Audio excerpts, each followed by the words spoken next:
Bueno, yo le estaba preguntando a nuestro entrevistado qué era lo que pasaba cuando uno se levantaba que tenía como más ojeras. ¿Qué pasa? ¿Se le acumula líquido a uno? Bienvenido, ¿cómo estás? Bienvenido, ¿cómo estás? Es Muy cuando uno bien. no duerme mucho o cuando uno está mucho tiempo horizontal, los líquidos ahí se Es redistribuyen. eso, Es eso. está. Así que si usted tiene las mismas ojeras que tenemos todos nosotros, más allá del maravilloso esfuerzo que hacen nuestras maquilladoras, sepa entender que es una cuestión biológica, de cómo Ah, funciona el organismo. Bueno, y este año, por primera vez, la Facultad de Medicina de la UDELAR agrega a la currícula una unidad temática que va a tratar la atención a la salud de la diversidad sexual. Es un típico caso de cuando la currícula educativa se ayorna después de mucho tiempo en que la sociedad viene exigiendo algo, ¿no? O que las necesidades han avanzado en la sociedad. Pero se hizo. sí. Bienvenido, Daniel, ¿cómo estás? Un placer estar con ustedes y un gusto estar charlando parte de la mañana sobre un logro tan importante, ¿verdad? Claro. Hace casi 15 años que esta materia existe como materia optativa. Los estudiantes eligen y en una colaboración con Naciones Unidas, el Fondo de Población, Ovejas Negras, Facultad de Psicología, y en estos casi 15 años explota esa materia optativa. Los estudiantes quieren cursarla y, bueno, no se había logrado que fuera obligatoria en forma curricular. Y eso es un gran salto porque hoy por hoy los colegas que están en todo el país reciben a población de la diversidad sexual y muchas veces no saben cómo acompañar, qué consejería hacerle.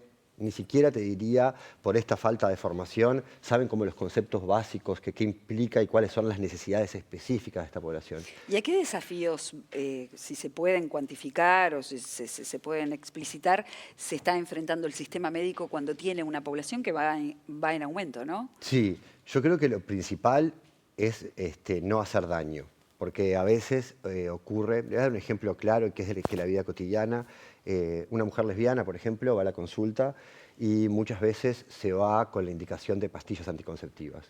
Claro.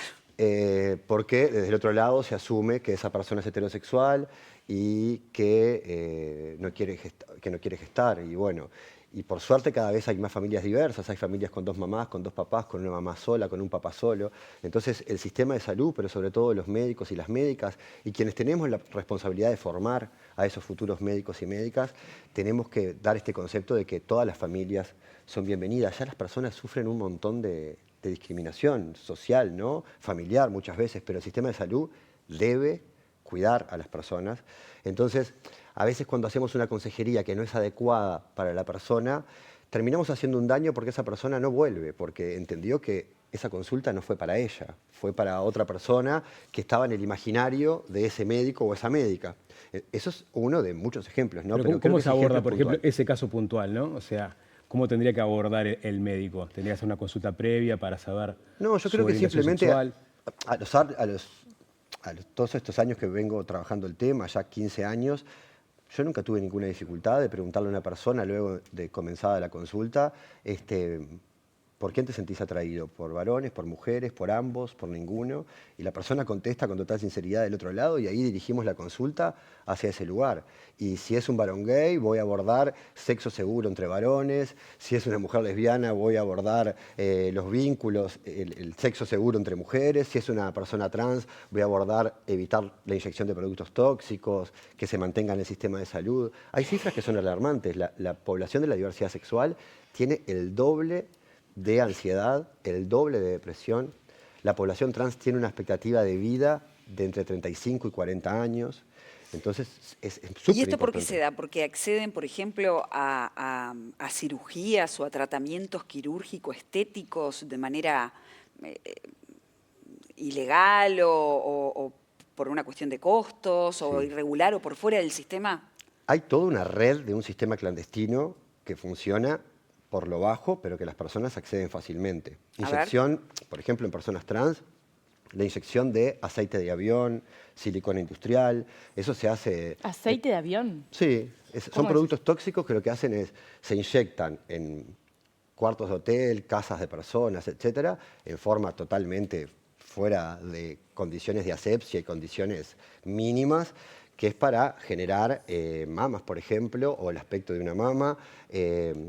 Son rellenos tóxicos. También hay muchos rellenos tóxicos que, bueno, han sido mediáticos por figuras de Sí, la sí. farándula argentina, por ejemplo, con mucho nivel socioeconómico y que así todo accedieron a productos no aprobados para rellenar partes de su cuerpo. Entonces, y también el sistema hormonal clandestino, ¿no? Las personas cruzan la frontera para consumir hormonas y ahí hay algo que tenemos que hacer y que es muy importante, que es evitar el daño y a su vez acompañar las trayectorias de estas personas. Pero si no sabemos cómo viven, cuál es la prevalencia de los problemas de salud, etcétera, nadie puede acompañar. Entonces, ahora somos muy pocos los médicos que nos especializamos en esto y la apuesta es que la Facultad de Medicina, ahora están cursando esta materia, que comenzó la semana pasada, 750 estudiantes de sexto año de la carrera de doctor en medicina.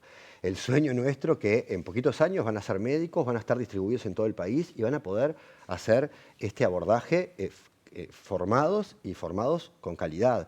Está buenísimo cuando uno piensa que la Universidad de la República está ahí presente cuando hay alguna necesidad y cubriendo esa necesidad. ¿Has notado algún cambio generacional, más allá de esta formación que van a tener los alumnos, con respecto a tener una mayor sensibilidad ante estas situaciones? ¿O no, hay resistencia, digamos, algún tipo de resistencia a tratar a este tipo de población?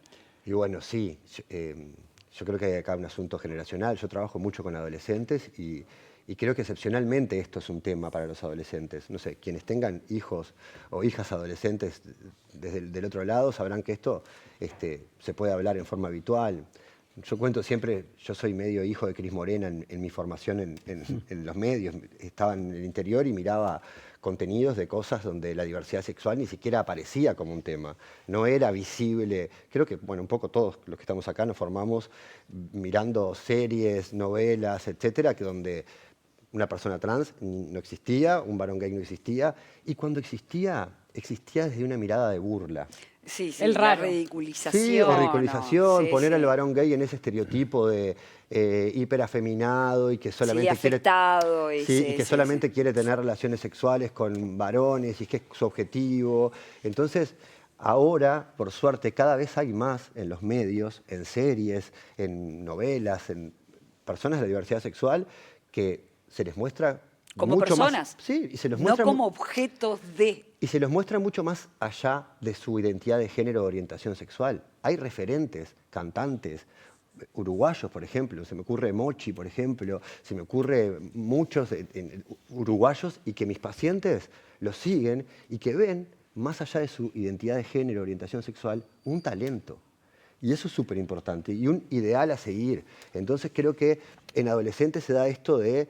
Yo aprendo un montón en la consulta con adolescentes. A veces yo pienso que estoy liberado de algunos prejuicios y cada consulta me rompe un prejuicio nuevo, que es esto de la naturalidad, de ¿por qué te sentís atraído? ¿Por varones, mujeres, ambos? Y bueno, no sé, por ambos, por ahora estoy...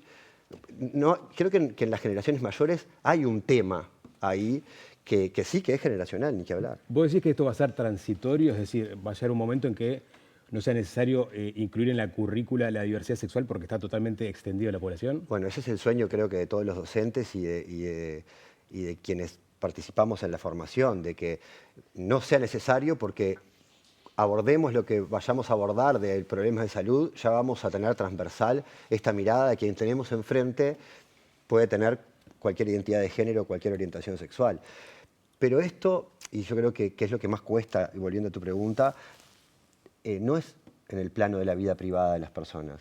Esto tiene que ver con la salud, muchísimo. Hay alguna frase que se dice por ahí que, bueno, lo que la gente haga en las cuatro paredes de su casa a mí no me interesa. Sí nos tendrá que interesar, ¿no? Porque esto que le decía de los anticonceptivos, pero, no sé, yo recibo 2 mamás que llevan a su hijo a control conmigo y muchas veces veo como alrededor en el sistema se le adjudica a la otra mamá un rol que no tiene. Tu tía es la amiga de tu mamá, o se ve que la mamá gestante es la única mamá y la mamá no gestante no se la considera como mamá, o no se la incluye en el proceso de control del embarazo, no se la incluye. Y esos son actos simbólicos, pero actos reales también, que hace que los niños aprendan rápidamente cuando la sociedad oculta y ellos tienen que ocultar. Y Y lo importante es que la familia cumpla las funciones familiares, ¿no? Que exista amor, afecto, alimentación, educación. Entonces ahí hay algo Daniel, importante. hay una situación de debilidad estructural en el acceso a servicios para todo el sistema de Sí. salud y fundamentalmente para el sistema de salud pública. Pero esta población que tiene algunas particularidades de vulnerabilidad específicas, ¿se ven acrecentadas en el sistema? ¿Le falta medicamentos, acceso a la atención mental? ¿Cuál es la situación concreta de esta población? Bien. Yo tengo la dimensión ahí de poblaciones vulneradas, ¿no? Y donde entran muchas poblaciones allí. Esta población es de las poblaciones más vulneradas que más barreras tienen al ¿Por acceso qué? al servicio de salud. ¿Por qué? Porque llega un médico y el médico termina escuchando lo que el paciente lo instruye de lo que le ocurre. Yo soy una persona trans porque nací con determinado sexo biológico, pero me identifico, y del otro lado se escucha, y muchas veces el acto que se hace, que también termina siendo un acto negativo, es VIH, pase a psiquiatra. Como si estuvieran asociados 100%, y ahí hay que conocer a la persona, acompañarla. Capaz que tiene indicación, capaz que no tiene, capaz que es una persona que no inició las relaciones sexuales, capaz que es una persona que tiene relaciones sexuales, pero utiliza protección para evitar enfermedades de transmisión sexual. Entonces, a una persona heterosexual, con eso no ocurre. Pero yo recibo pacientes que vienen con una colección de pases a psiquiatra y solicitud de exámenes de transmisión sexual. Porque por ahí, en el desconocimiento, y esto no haber estado en nuestra currícula cuando fuimos estudiantes, hace que lo único que podamos hacer, el único gesto terapéutico, que no termina siendo terapéutico, es indicar cosas o pases. Entonces, Presumir. claro, y eso lo que hace es seguir alargando la cadena asistencial. Es, bueno, yo no sé tratar, pero te mando a Montevideo. Yo recibo un montón de pacientes del norte del Río Negro que perfectamente pueden ser atendidos por cualquier médico cerca de donde viven las personas. No tienen por qué viajar. Sí, claro. hay un montón de compañeras y compañeros, médicos y médicas de familia, que es la especialidad que yo ejerzo, y es la unidad temática que aborda esto en la Facultad de Medicina, que hacen un montón y acompañan. Pero hay otros que están dispuestos por conocimiento a acompañar cualquier otra situación. Asma, diabetes, hipertensión, pero donde aparece alguno de estos temas es, bueno, te voy a derivar a quien se especializa en Pero eso. ¿por qué los mandan a Montevideo? Y bueno, O sea, porque que- está bastante centralizado. Acá hay una unidad especializada donde se hacen adecuaciones corporales, por ejemplo, se hacen tratamientos hormonales, hay un equipo multidisciplinario con psicólogo, trabajo social, medicina familiar y comunitaria, ginecología. Entonces, claro, la ley explicita que hay que tener equipos multidisciplinarios para esta población, pero no por el hecho de que sean gays, lesbianas o personas trans, sino por el hecho de que está comprobado que esas trayectorias de vida están cargadas de sufrimiento. Claro. Los médicos es solo una pata del sistema de salud, ¿no? Cuando una persona va a atenderse, o sea, están también los funcionarios, están los enfermeros, o sea, hay un montón de otras especialidades que rodean el tratamiento en salud. Entonces, ¿cómo se amalgama eso con este paso que se da en Facultad de Medicina, pero después hay todos otros aspectos que también tendrían que estar teniendo en cuenta estos cambios, ¿no? Sí, yo para ser honesto siento que llegamos un poco tarde en la Facultad de Medicina, ¿no? Llegamos y eso hay que celebrarlo, pero el resto de los servicios ya lo tiene incorporado. Psicología lo tiene incorporado, trabajo social lo tiene incorporado, enfermería, que son las profesionales que acompañan un montón a las personas. Te diría que mucho más que nosotros, que tenemos pocos minutos para acompañar a esa persona. El sistema educativo está bastante más ayornado en esto. O sea que los médicos eran el último eslabón, capaz. Y bueno, sí. Estaba faltando. Y creo que la realidad rompió tanto los ojos que no tuvimos más remedio que hacerlo, porque nosotros en nuestra cotidianidad tenemos compañeros, compañeras, pero a su vez vamos al colegio o a las escuelas y vemos mamás que están esperando a sus hijos. O sea, socialmente esto había que prestarle atención y tenía que ser obligatorio, tenía que evaluarse, que es parte de lo que hacemos, como se evalúa cualquier otra cosa. ¿Y hubo resistencias en la UDELAR? Bueno, ¿sabés que yo creo que es tanto la incomodidad que genera cuando uno está en la consulta y no sabe qué hacer, que lo abrazaron? Abrazaron esto de, bueno, voy a tener herramientas y no pasar ese mal momento de decirle a la persona, mirá, necesito que me expliques porque no sé. eso realmente, cuando alguien va a buscar ayuda o acompañamiento en un sistema de salud y que el profesional te diga, mira, yo de esto no sé nada, contame vos, y termina siendo un acto en el que uno aprende del paciente, que aprendemos todos los días, pero que se va sin ninguna respuesta, no Claro. puede ser. Bueno, justamente hablando de respuestas, recién decías, son trayectorias de vida cargadas de sufrimiento. Acá podría estar capaz que el germen para que tengan porcentajes o tenga una incidencia mucho más alta de la depresión en las personas de esta población de diversidad sexual. ¿Qué respuestas concretas del sistema? Ya claramente quedó establecido que son insuficientes, pero ¿cuál es el devenir de una persona que ingresa a una sociedad médica o el sistema público directamente y dice, bueno, estoy deprimido por esta situación? ¿A cuánta asistencia accede? ¿Con qué periodicidad? Bien. Yo creo que la gran carencia del sistema de salud es la salud mental, ¿no? Termina siendo, dependiendo del nivel socioeconómico, eso es de una injusticia extrema. Si vos tenés posibilidad de pagarte una terapia, lo podés hacer, y hoy en el sistema de salud es difícil conseguir y es de los puntos críticos. Pero a veces no es solo necesario un psicólogo, capaz que es necesario un médico, una médica empática que claramente también puede diagnosticar y tratar una depresión, una ansiedad, etcétera, pero que tenga esta posibilidad. Mira, hay un estudio de Noruega, a mí me encanta traerlo, de 4,5 millones de personas, se publicó en el año 2022, que lo que explicita es que si nosotros tenemos el mismo médico en ese estudio, las personas que tenían médico durante 15 años fue seguida esta población, un médico tratante que conociera a esa persona, disminuía entre un 25% aproximadamente los ingresos a emergencia, la mortalidad.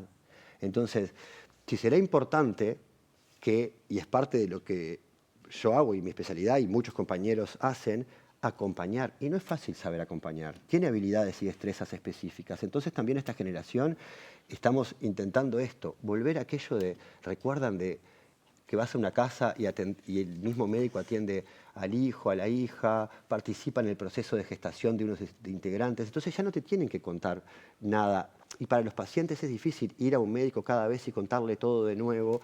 Es hermoso para nosotros como médicos acompañar a las personas en su diferente ciclo de vida, pero también tiene resultados explícitos en la salud, en la calidad de vida y en la mortalidad de las personas. Entonces ahí hay que poner un foco. A veces no acompañan los tiempos, ¿no? Porque vos decís, bueno, yo quiero ir siempre al mismo médico, pero si lo necesito ahora, en este momento, capaz que no hay hora. Pero vos sabés que hay cosas de gestión que son importantes que se pueden hacer. Por ejemplo, hay países del mundo, en Uruguay hay un esbozo de implementarlo, donde el médico tiene una población a cargo y es responsable de esa población. Entonces, y otro médico, otra población, y cada uno tiene su médico tratante. Si le ocurre algo agudo, en la agenda del médico hay lugares reservados para atender situaciones agudas. Y si le ocurre algo por fuera del horario de atención, va a la emergencia. Pero la emergencia no es el lugar apropiado para resolver problemas estructurales, enfermedades crónicas, etc. Es el lugar apropiado para resolver problemas puntuales agudos. Entonces creo que acá hay una mirada de gestión que esperemos que se implemente, que es esto, fortalecer la medicina en territorio, donde viven las personas, pero bueno, eso requiere una logística, y ni que hablar, que requiere romper con algunas cuestiones médicas vinculadas a que cada vez existe más el hiperespecialista de un sector puntual del cuerpo y del resto no se ocupa nadie. Es como una pieza del puzzle, yo me especializo en rodilla, pero el resto de tu cuerpo se especializa en los ojos el oftalmólogo y así, en la piel el dermatólogo, pero alguien tiene que ocuparse de la persona como un todo. Daniel, ¿qué formación específica reciben estos 700 estudiantes? Bueno, la unidad temática tiene varias áreas, tiene en sexto año habilidades comunicacionales, que es súper importante, pero específicamente para la población de la diversidad sexual reciben problemas de salud prevalentes, cómo abordar esos problemas de salud prevalentes, evitar daños, como hablábamos, de productos tóxicos, medicamentos no apropiados, etc.